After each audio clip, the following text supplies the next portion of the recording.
నమస్తే. ప్రస్తుతం మనతో పాటు సినీ ప్రముఖ విశ్లేషకులు ఇమ్మంది రామారావు ఉన్నారు. ఆయనతో మాట్లాడదాం. నమస్తే సార్. నమస్తే. సార్, కల్కి సినిమాకి కల్కి పీఠాధిపతి లీగల్ నోటీసులు పంపారు. అయితే ఈ లీగల్ నోటీసుల గురించి మీరేమంటారు సార్? అంటే కరెక్టే అంటారా లీగల్ నోటీసులు ఇవ్వడం? దాన్ని సమర్థించడమ్మా. సినిమాలా చూడాలి, అంతేగాని ఆయన ఎందుకని అనుకుంటున్నాడు? ఇప్పుడు ఆయన కల్కి పీఠాధిపతి కరెక్టే, కానీ ఆయన ఎందుకు అనుకుంటున్నాడు అది యథార్థ కాదని? సినిమా బాగుండడం కోసం కర్ణుడు పాత్ర తీసుకుంటారు, సినిమా బాగా టచ్ అవ్వడం కోసం కుంతీదేవి పాత్ర తీసుకుంటారు. లేదు కుంతి ఎలా చేయలేదు, లేదు కర్ణుడు ఎలా చేయలేదు అంటే దాన్ని సొసలైజ్ చేస్తున్నాడు.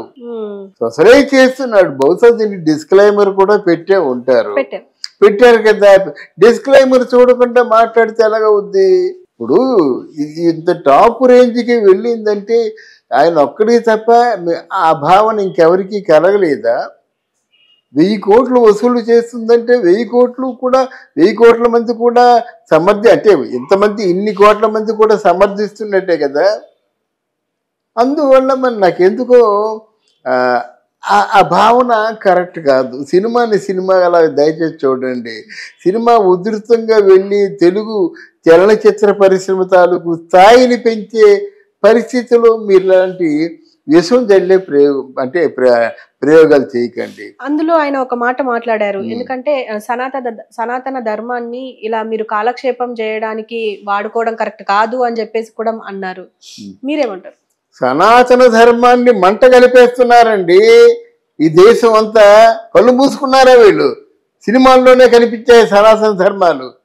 ఏదో అందంగా కథ అనుకున్నాడు, ఆ కథనేమో అందరూ ఆదరించారు. సరైన పాత్రధారులు అమితాబ్ బచ్చన్, కమల్ హాసన్ లాంటి వాళ్ళు కూడా దీన్ని సహకరించారు. ఈ తెలుగు చిత్ర పరిశ్రమ తాలూకు వైభవం ప్రపంచం అంతా ప్రాకింది. ఇప్పుడు నీకు వచ్చిన ఇబ్బంది ఏమిటి? రామాయణాలన్నీ ఒకలా ఉన్నాయా? భారతాలన్నీ ఒకలా ఉన్నాయా? దీని మీద పరిశోధన చేసి చెప్పబోయే బాగుంటుంది. భారతంలో ఉన్న లోపాన్ని చెప్పండి, భారతంలో ఉన్న చిన్న కథల మాట ఏమిటో చెప్పండి, రామాయణ మర్మాల గురించి చెప్పండి. మీ అనుభవం మాకు ఉపయోగపడుతుంది. అరే సినిమాలో ఏదో వాళ్ళు జనాకర్షణీయంగా పాత్రలను తీర్చిదిద్దుకొని చేసినట్టయితే మీతో సంబంధం ఏమిటి? అందుకే కదా డిస్క్లైమర్లో నాకు తెలిసిన సమాచారం మేరకు నేను ఏదో చెప్తున్నానని చెప్పుకుంటారు. వాళ్ళు విధేయతగా ప్రార్థిస్తారు. మీరు వచ్చి ఖండన చేయడం ఏంటి? మీరు శాసించడం ఏంటి? సినిమానే చూడాలండి. మాల పిల్లలు ఆ రోజు మాలలందరూ కూడా సపోర్ట్ చేయబట్టి సరిపోయింది. మా మాల పిల్ల మాలను చేస్తామంటే ఎలాగవుద్ది? గొల్లభామ సినిమాని గొల్లలందరూ ఎదురు తిరిగి థియేటర్లు పగలు కొడితే ఎలాగవుతుంది? అది సినిమాలో చూశారు.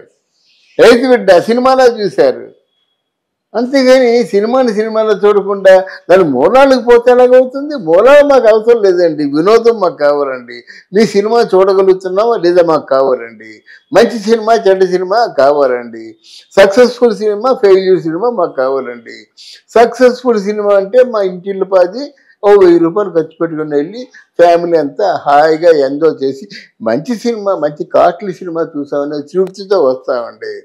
ఇది మీరు ఇలాగ ఆలోచించారు, కానీ నోటీసులు ఇచ్చారు. So what?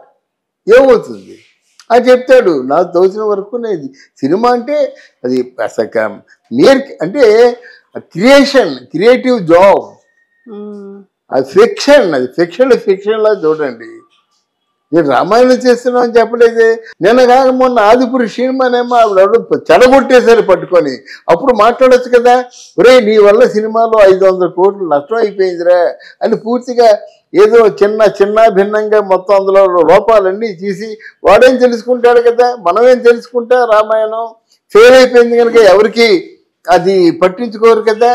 అయినప్పటికి కూడా 500 కోట్లు కలెక్ట్ చేసింది ఆదిపురుష. చెప్తానన్నమాట. సంబంధిత చిత్రాలు, సంబంధిత వ్యవహారాల గురించి మీరు మాట్లాడండి. అంతేగాని ఉధృతంగా తన స్థాయిని పెంచుకుంటూ ఎదిగిపోతున్న సినిమాల గురించి మీరు ఎవరూ మాట్లాడొద్దు. నోటీసులు ఇచ్చారు, వారు అటెండ్ అవుతారు, వాళ్ళు సమాధానం చెప్తారు. కాదంటే ఇదంతా అప్పుడు కొంతమంది మనోభావాల్ని మార్చుకుంటారు. ఒరే సినిమా అంతా ఏదో కుక్కుడు స్టోరీ అట్రా, అందులో యథార్థం లేదట అన్నారు. యథార్థం ఉందని మీరు నమ్మట్టే సినిమా ఆదరించారు. మీ నమ్మకాన్ని కానీ వాళ్ళు పొందగలేకపోయినట్టయితే సినిమా డెఫినెట్గా ఫెయిల్ అవుద్ది.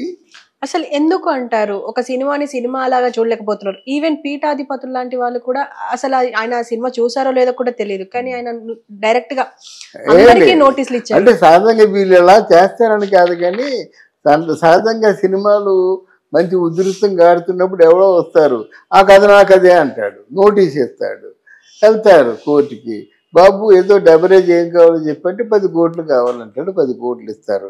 అంటే వీళ్ళు అలా చేస్తారని కాదు, సహజంగా గొడవలు పెట్టే వాళ్ళందరూ అలా చేస్తారంటున్నాను. అంటే అంతకు మించి ఏముంటుంది? ఇప్పుడు సినిమాను మార్చి తీయలేరు కదా.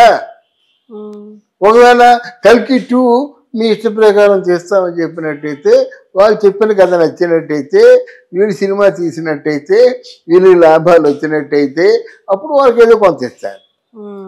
తటస్థంగా మీకు ఏం కావాలంటే 1 కోటి 2 కోట్లు కావాలి అంటే వీళ్ళు ఇస్తారన్నమాట. అందుకోసం తప్ప దీంట్లో ఏముంది, వేరే ఏముంది, కారణాలు ఏమి ఉండవు, డబ్బుల కోసమే. అంటే మిగతా గొడవ పెట్టేవాళ్ళు వీళ్ళు అలాంటి వాళ్ళు నాకు తెలిసి చెప్తున్నాను.